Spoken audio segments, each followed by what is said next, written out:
thought the museum would never close. It always closes. Why did he paint me like Napoleon?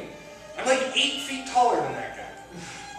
Well, I'm sitting over here, I'm like, I got one arm up like this, totally obstructing the view of my long plastic necks. And I'm also like, where I fucking wear my clothes? I'm just glad my baby slept peacefully. I feel totally and completely spiritually complete. Yeah. I'm a nurturer. No, man, I'm glad that you are a nurturer, because I see these parents coming through, and they seem like they're more concerned with nutrition, malnutrition. Like 5,000 tons of kids that walk through here. It's a parade of fat kids. Oh, it's terrible. I mean, at least when we were painting, girth was also associated with wealth and power, dignity. Now, Well, you can eat several pheasants at once. they wonder what happened to the Hamburglar. Every kid is now the Hamburglar. That's why they got rid of him. Just blow up the dollar. Well, you cannot get pheasants on the dollar menu. I just think if I had $1 for every bag of hot fries that Waddle would buy me today. You could buy this painting. Yes. Or I would purchase my very own TARDIS. What? What? From Doctor Who. Okay? But could you really purchase anything? Is it actually possible to interact with someone outside of this frame? Do we exist outside of it? Am I the only one struggling with this metaphysical sense of no self? Angela, you're going to have to rephrase that for me, because I was just thinking about the specific ways that my child will be successful. Really, man? You want to bring up a child in this pseudo-reality? I mean, think about it. I drink this tea. I drink it every day, but I don't taste anything. Am I really drinking at all? Well, Angelo, I sit on my chaise every day. I don't even know if I can get up off the chaise. Let us find out. Today's the day. No, I can't get off the chaise.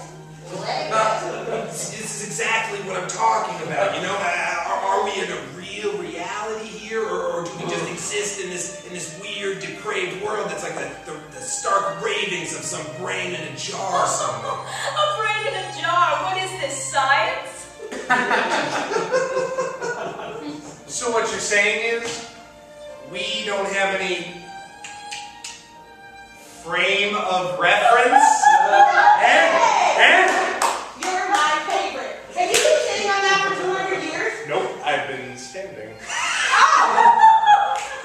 Okay, but how do we know that? How do we know we listen to that same joke every single time? I smiled that time. I would have. No, I laughed.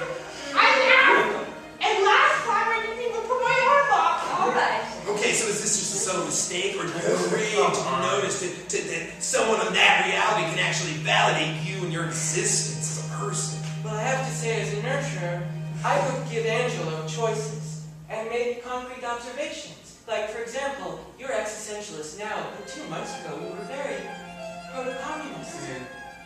Okay, did you observe me as proto-communist? Or did you just assume, in this cabin fever, oil painting, fever brain that we all have, that I would have been proto-communist in that setting?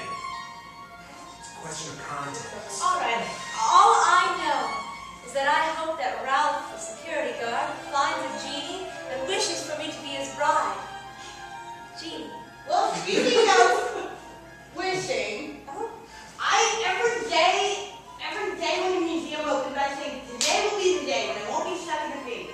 Today will be the day when I will be wearing a faded Raiders hoodie, and I'll be sitting at home playing StarCraft with my cat, Tywin Lannister. I don't know, but they sound appealing to me.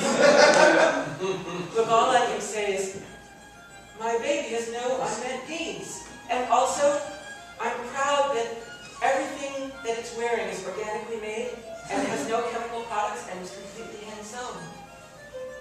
Okay, so the baby is like a prime example of the whole thing here, right? Because at some level, like we have this shared context, this world, maybe they see us, maybe they don't see us, but we see each other, we exist unto one another, and we hear each other every day, and yet, despite that, in 220 years, the baby, silent. I've never seen it